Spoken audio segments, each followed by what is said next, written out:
Đam Brahmachari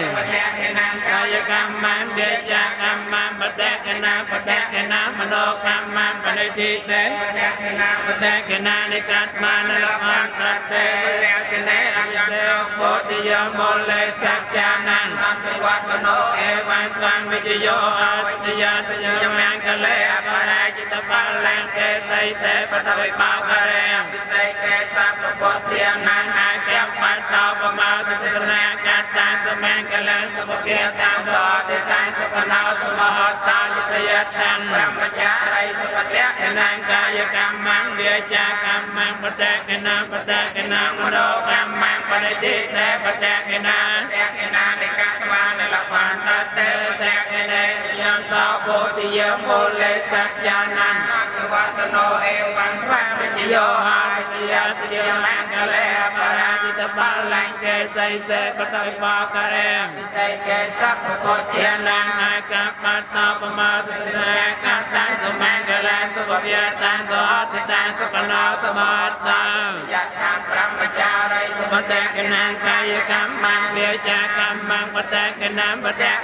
mano kamang padajite patekenan dikat mana lapan tate patekenan abhiyanta bodhiya mole sakjanan natewatano Abhidya Mangale Aparajita Palang Kesai Se Patai Pakare Abhiseke Abhikotianan Akapata Pamatana Kata Semanggalan Sumabhyatan Sohoditan Sekenal Sumahota Yusayatan Brahmacari Sepatekinan Kaya Kamang Biaja Kamang Patekinan Mano Kamang Panajite Patekinan Katmana Lapan Tateพุทธบูชามหาเทโยคาบูชาประพุทธโรมัยเมียนไตเจตราสมอนุโมทนีธรรมบูชามหาปัญญาคาบูชาจงกุประทรเวกามิปัญญาสมอนุโมทนีสังฆบูชามหาสุนังคาบูชาจงกุประสองโรมัยบางครอบมุนจราสมอนุโมทนีโตต่อเธอที่เสียงโมปัญญาเมีตาไปโตนังเมีไตนางเฮาโตเมีตาเฮาโตเมีตายาวคนกุศลอย่างไรใครจึงยอมประกาศนาควายก็เป็นหายนกเป็นนี่นกมาตื่นจูนจำปูเมียดนานังใบตาโดนนังจิตาก็ไปเชียเยจ้ามาเยติการอย่างไรต้องกรุบสันดานถึงออกดึงน้องสังสารวัฏเทียบพิเศษทรงประเกณฑ์ต่อแปลธรรมวิปัสสนาสมบูรณ์เถื่อนพระองค์ครูทรงเมียนประเตย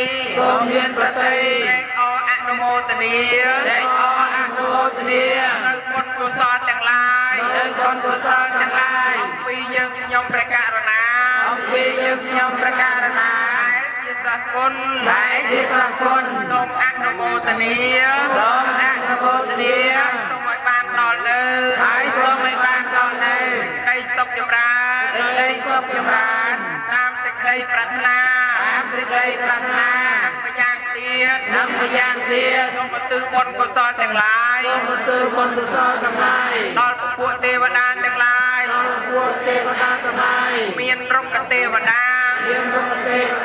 อารักเทวดาอารามเทวดาภูมิเทวดาเอหเทวดาอากัสเทวดาทั้งหลายทั้งปวงได้ทัดเลิกหนองทานจากตมหาริจิกาอาวตังเยี่ยมเมียตอกสักน้ำเมียนารทัยประนิมัตวสาวไต តវសវតីទេវតាទាំងឡាយទាំងពួងទេវតាទាំងឡាយទាំងពួងតែកោចក្រវាលទាំងអស់តែកោចក្រវាលទាំងអស់អនុមោទនាអនុមោទនាសូមឲ្យបានដល់នៅហើយសូមឲ្យបានដល់នៅនៃសុខជាភ័យយោភាពនៃសុខជាភ័យយោភាពទេវតាទាំងឡាយទេវតាទាំងឡាយអនុមោទនាហើយអនុមោទនាហើយសូមជួយថែរក្សាសូមជួយថែរក្សាព្រះពុទ្ធសាសនាផងព្រះពុទ្ធសាសនាផងជួយថែរក្សាសូមជួយថែរក្សាអ្នកកាន់ព្រះពុទ្ធសាសនាផងអ្នកកាន់ព្រះពុទ្ធសាសនាផងឲ្យបាននៅសេចក្តីសុខចម្រើនឲ្យបាននៅសេចក្តីសុខចម្រើនគោដោយធម៌និងវិន័យតទៅដោយធម៌និងវិន័យតទៅនិងម្យ៉ាងទៀតខ្ញុំទាំងអស់គ្នាខ្ញុំទាំងអស់គ្នាបងប្អូនបងនេះខ្ញុំបានទាំងឡាយបងប្អូនទាំងឡាយមាននឹងគ្រុឌកំពាន់អន្តពកំពាន់ជាអសូរកាយជាអសូរកាយខ្ញុំរៀនទាំងឡាយផងស្ដេចនៅរៀនទាំងឡាយផងពួកនាយរៀនបានផងពួកនាយរៀនបានផងប្រែកទាំងអស់ផងពួកប្រែកទាំងអស់ផងសត្វដែលមានភាវរៀននឹងគ្នាក្តីពួកសត្វដែលមានភាវរៀននឹងគ្នាក្តីជាមិត្តសម្លាញ់នឹងគ្នាក្តីជាមិត្តសម្លាញ់នឹងគ្នាក្តីសត្វទាំងអស់សត្វទាំងអស់ក្នុងលោកប្រសន្នមានទាំងមូលក្នុងលោកប្រសន្នមានទាំងមូលសូមអនុមោទនាសូមអនុមោទនាសូមឲ្យបានដល់នៅហើយសូមឲ្យបានដល់នៅឲ្យសុខចម្រើនឲ្យសុខចម្រើនសូមឲ្យមានភាវរៀននឹងគ្នាឡើយឲ្យមានភាវរៀននឹងគ្នាឡើយសូមសាធុការជ្រះថ្លាអនុមោទនា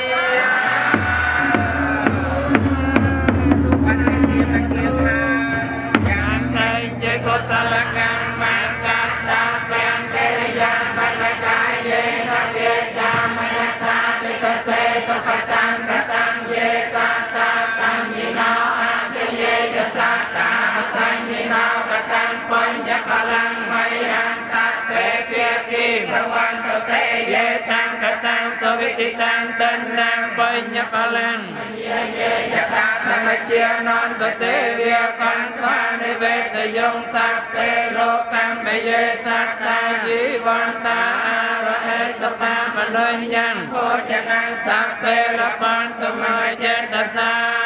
ទេបត្តា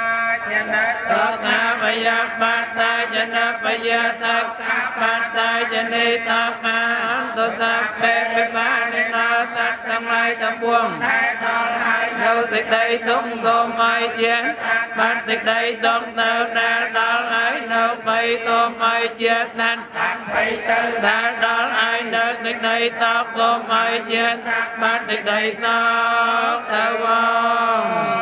សូមអនុមោទនាសូមអនុមោទនាអនុមោទនាយ៉ាងវិញទៀតខ្ញុំប្រកាសរណាទាំងណាយើងខ្ញុំកាលណាណាហើយបានអធិដ្ឋានអំណាចការបូជាអំណាចការបូជាព្រះសម្មាសម្ពុទ្ធព្រះសម្មាសម្ពុទ្ធមានព្រះបរមសារីរិកធាមានព្រះបរមសារីរិកធាជាស័ក្តិសិទ្ធិនៅពេលនេះសូមអធិដ្ឋានទឹកដីហើយទឹកដីព្រះជាណាចក្រកម្ពុជាទាំងមូលព្រះជាណាចក្រកម្ពុជាទាំងមូលដោយសុខសន្តិភាពដោយសុខសន្តិភាពពីថ្នាក់លើពីថ្នាក់លើដល់ថ្នាក់ក្រោមដល់ថ្នាក់ក្រោមមាននាមទីជាមាននាមទីជាប្រទេសជាតិប្រទេសជាតិដើម្បីជាតិដើម្បីសាសនារងរឿងចម្រើននៅក្នុងប្រទេស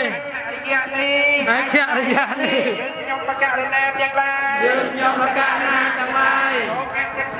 សូមអធិដ្ឋានដោយអំណាចពុទ្ធកុសលដោយអំណាចពុទ្ធកុសលបានកសាងឲ្យនេះឲ្យទឹកដីសូមឲ្យទឹកដីព្រះជាណាចក្រកម្ពុជាព្រះជាណាចក្រកម្ពុជានៅប្រ กอบដោយសុខសន្តិភាពប្រកបដោយសុខសន្តិភាពសង្គ្រាមមិនមានសង្គ្រាមមានការជួបប្រកែកទាស់ទែងគ្នាមានការជួបប្រកែកទាស់ទែងគ្នាសាមគ្គីភាពឬសាមគ្គីភាពដើម្បីជួបទៅរកដើម្បីជួបទៅរកការរីកចម្រើនសន្តិភាពខ្ញុំប្រកាសរណាទាំងឡាយសូមអធិដ្ឋាននៅសេចក្តីនេះជាបរិយគម្រប់3ដងផងសេចក្តីនៃប្រជារាជកម្ពុជានៅប្រកបដោយសុខសន្តិភាពជានិច្ចនិរន្តររៀងទៅរហូតដល់ឆេះកាប់ឆេះកងរហូតអស់ព្រះពុទ្ធសាសនាព្រះសិហាមេត្រីខែដីក្នុងផតកម្មនេះ